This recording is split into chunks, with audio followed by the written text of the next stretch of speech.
무릎, 목, 허리 통증부터 확인합시다.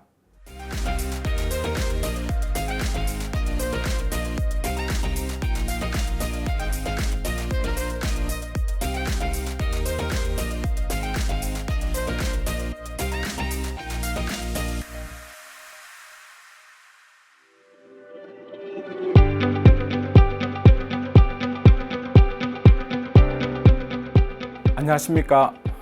대한민국 국가대표 배구부 주치 그리고 강남연세재활학과 도은수 원장입니다.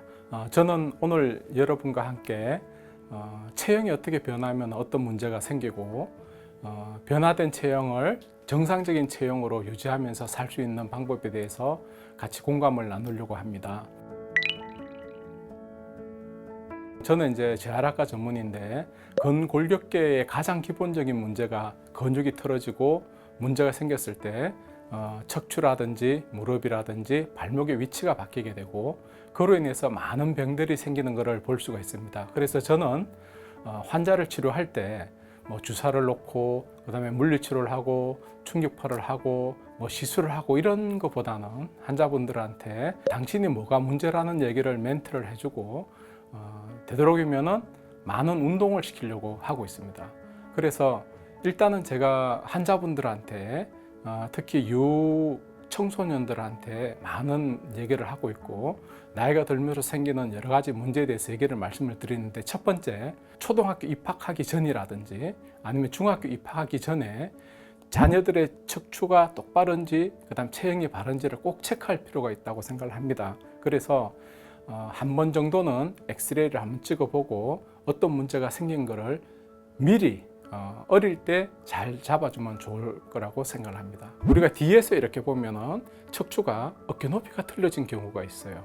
그 다음에 아니면은 견갑골이 이렇게 튀어나온다든지 한쪽으로 튀어나온다든지 이런 모습을 볼 수가 있고 치마를 입었다든지 이럴 때 이 치마가 이렇게 빌빌빌빌 이렇게 좀 돌아간다든지 아니면 그런 경우가 비정상적인 체형이라고 볼 수 있습니다. 그리고 무릎을 보면은 어르신들 이렇게 보면은 무릎이 O자 다리가 된다든지 아니면은 내가 발을 잘 빈다든지 아니면은 운동을 좀 하고 나면은 무릎이 좀 아프다든지 허리가 좀 아프다든지 이런 일이 빈번할 때는 내가 뭔가 체형이 잘못됐다는 것을 우리가 인지를 해야 됩니다. 저는 가장 먼저 체형의 기본이 되는 게 발바닥을 보고 있습니다. 발바닥은 주춧돌 같은 역할을 하는 곳이거든요. 그래서 주춧돌이 잘못되면 기둥이 틀어지고 지붕이 틀어지고 그런 거를 볼 수 있듯이 발이 평발이 되면은 그런 문제가 될 수가 있습니다. 이 평발이라는 거는 우리가 정상적으로 한 36개월 정도까지는 평발이 정상입니다. 그렇지만 나이가 들면서 평발이 이렇게 아치가 이렇게 생기고 하면서 아치가 어느 정도 생겨야 되는데 요즘은 청소년들도 그렇고 커가는 많은 사람들이 평지 외에는 그럴 기회가 별로 없잖아요. 제가 어릴 때만 하더라도 동네 그 골목길이 이런 포장이 안 돼 있어서 약간 울퉁불퉁하기도 하고 자갈밭에서 뛰어놀기도 하고 그러면서 이 근육이 많이 발달하고 평발이 이렇게 아치가 생길 수 있는 기회가 많았는데 요즘 청소년들이나 또 어른들도 이 아치가 많이 무너지는 경우를 많이 봅니다. 아치가 무너짐으로써 우리가 생길 수 있는 병들이 족저근막염이라든지 무릎에 문제가 생긴다든지 허리가 문제다든지 많이 생길 수가 있는데 내가 걸을 때 발목이 많이 아파 아니면 무릎이 많이 아파 아니면 허리가 많이 아파 이거는 뭐냐면은 발의 문제로 인해 가지고 내가 어디서 보상을 하면서 많이 걷느냐에 따라서 문제가 생긴 게 조금 틀리지만 궁극적으로는 발목, 무릎, 허리, 어깨, 목하고 전부 다 관련이 있게 됩니다. 쉽게 얘기해서 발이 안쪽으로 평발이 되면 이렇게 안쪽으로 이렇게 틀어지게 됩니다. 그리고 무릎이 이렇게 틀어지면서 약간 O다리나 X다리로 될 수가 있거든요.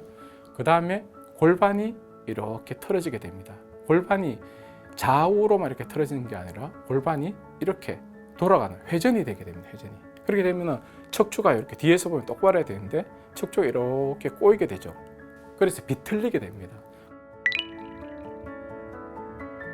문제는 청소년들이 골반이 틀어진다든지 허리가 비틀리게 되면 측만 정도 생길 수 있고 키가 잘 안 자라게 됩니다. 우리가 그 전나무나 이런 침엽수들은 똑바로 쭉쭉쭉쭉쭉 잘 자라지만 등나무 같은 경우는 꼬여서 이렇게 자라긴 자라는데 꼬여서 이렇게 자라기 때문에 키가 잘 안 크게 되죠. 그래서 체형이 잘 돼 있는지 체형이 잘 맞는지 이런 거를 확인하는 방법 중에 하나가 청소년들이 키가 잘 안 자란다. 뭐 검사를 해보니까 성장 호르몬 다 정상인데 키가 잘 안 자란다. 이런 경우는 대부분 보면은 골반이 틀어졌다든지 척추가 이렇게 틀어진 경우가 많다고 보시면 됩니다. 이 문제는 단지 근골격계의 통증을 일으킬 뿐만 아니라 또 이 척추가 틀어지면 이 목 쪽이라든지 어깨 쪽이 되게 불편하게 되고 여러분들 이게 날개 쫓기 쪽이 되게 아프게 되면 신경도 많이 쓰이게 되고 집중력도 떨어지고 이게 또 학습 능력 그다음에 학습의 성취도 이런 거하고도 또 관련이 좀 있습니다. 그래서 특히 청소년들을 자녀분들로 둔 학부모님께서는 체형을 잘 봐주셔야 됩니다. 척추가 이렇게 옆으로 틀어지는 거는 척추 측만증이지만 우리가 오리궁뎅이라 그러죠, 그죠? 이렇게 엉덩이에 튀어나오는 경우를 전방경사라 그럽니다. 정상적인 그 자세는 옆에서 봤을 때 우리가 사관생도 딱 자세처럼 이렇게 자세가 나옵니다. 아주 보기가 좋죠. 근데 전방경사가 있으신 분들은 우리가 흔히 이해하기를 오리궁뎅이가 있으신 분은 전방경사가 있다 이렇게 생각하시면 됩니다. 이런 분들은 허리 쪽 근육이 되게 타이트해요. 아주 타이트하니까 엉덩이를 탁 잡아 당기니까 오리궁뎅이처럼 되는 경우거든요. 그리고 후방경사가 있으신 분들은 복근이 타이트해요. 그리고 허리 근육이 약합니다. 그래서 이 사람은 복근, 그 다음에 뒤에 허리 근육, 그 다음에 앞에 있는 대퇴사두근, 뒤에 있는 햄스트링 이게 다 밸런스가 잘 맞게끔 운동을 골고루 하는 게 좋습니다. 운동도 음식을 먹는 것도 뭐 고기만 먹는다든지 이렇게 하는 게 야채가 잘 먹어야 되듯이 운동도 항상 신전근과 굴곡근이 밸런스가 잘 맞아야 됩니다. 전방경사가 돼 있으신 분들은 이렇게 앉아 있으면은 골반이 뒤쪽으로 이렇게 빠졌고 오리궁뎅이 같이 돼 있고 그 다음에 복근이 강해져 가지고 골반이 뒤쪽으로 이렇게 빠진 경우를 우리가 후방경사라고 할 수 있습니다. 그래서 가장 큰 문제는 전방경사는 허리 근육이 타이트하다. 그 다음에 후방경사는 허리 근육이 약하고 복근이 강하다.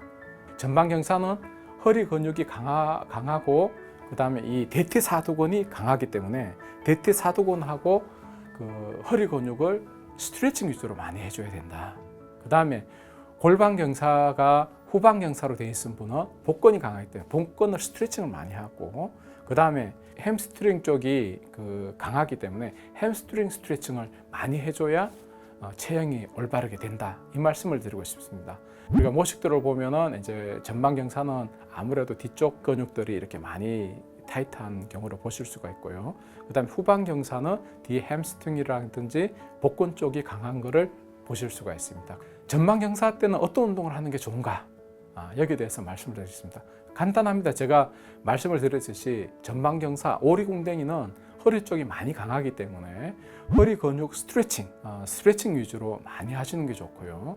그 다음에 허리 근육을 강화를 하더라도 등측성 운동이라 해가지고 근육의 길이는 변하지 않으면서 근육을 강화시키는 운동, 그런 운동을 많이 해줘야 됩니다. 우리 쉽게 얘기해가지고 우리가 근육을 강화하려면 이렇게 아령을 들고 이렇게 하는 운동도 있지만 팔을 이렇게 쭉 펴고 힘을 이렇게 쭉 주면은 근육의 관절의 길이는 변하지 않지만 이 이두박근의 근육이 강화되는 거는요. 허리 근육을 전방 경사가 있을 때 허리 근육을 그런 아이소메트릭 엑서사이즈를 좀 하시는 게 좋습니다. 그리고 골반이 안정화를 위해서는 중둔근 강화 운동을 하시는 게 좋고요.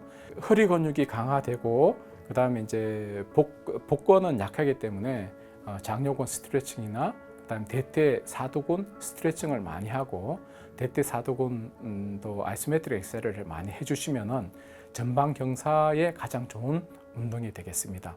후방경사는 보시면은 허리 근육이 많이 약해져 있어요. 그래서 허리 근육이 많이 약해지신 분들은 우리가 흔히 말하는 허리 디스크 뭐 이런 걸로 갈 가능성이 많은데 그래서 후방경사에 있으신 분들은 허리 근육을 강화시키는 운동을 많이 해주셔야 돼요. 그리고 대퇴사두근이 많이 약합니다. 그래서 자전거 타기, 유산소 운동 겸 자전거 타기를 많이 하는 게 좋아요. 그 다음에 허리 운동을 많이 해주는 게 좋습니다. 대퇴사두근을 강화시키기 위해서는 뭐 앉아있을 때 다리를 이렇게 쭉 펴고 한 10초 정도를 셉니다. 하나, 둘, 셋, 넷, 다섯, 여섯, 일곱, 여덟, 아홉, 열. 이렇게 하면은 대퇴사두근이 많이 강화가 되는데, 모든 운동에 있어서 이런 저항성 운동과 더불어 꼭 같이 해줘야 될 운동이 유산소 운동입니다. 즉 다시 말해서 허리 강화 운동이라든지 뭐 대퇴사두근 강화 훈련이라든지 이런 모든 근육을 강화시키는 것도 중요하지만, 그 근육은 우리가 국수 가닥으로 얘기하면 소면 가닥을 우동 가락으로 크게 해주는 것도 필요하지만, 이 근육이 양질로 좋은 질로 변화하면서 내 몸에 좋은 반응을 이렇게 해주려면은 그 근육의 미토콘드리아 양이 많아져야 되는데, 그렇게 하기 위해서는 에어로빅 엑서사이즈, 우리가 유산소 운동을 많이 해주시는 게 많이 필요합니다. 그래서 유산소 운동으로는 뭐 조깅이라든지, 그다음에 뭐 빠르게 걷는 거라든지, 아니면 뭐 자전거 타기라든지 뭐 이런 활동들이 있는데, 근력의 강화와 더불어 유산소 운동도 같이 해주셔야 되고, 근육 강화도 근육을 벌쾌하게 키우는 것도 중요하지만 근육의 스트레칭 운동을 꼭 같이 해줘야 된다고 여러분들에게 말씀드리고 싶습니다. 척추와 더불어 바른 자세를 잡기 위한 여러 가지 운동에 대해서 말씀을 드렸습니다. 그래서 이거를 하루아침에 뭐 해보는 게 아니라 내가 체형에 뭐가 문제가 있는가를 알아내고, 그 다음에 그거를 하나하나 허리 운동, 대퇴사두근 운동, 햄스트링 운동, 복근 운동을 골고루 하시는 게 좋고, 그와 더불어 유산소 운동, 스트레치 운동을 권해드리고 싶습니다. 감사합니다.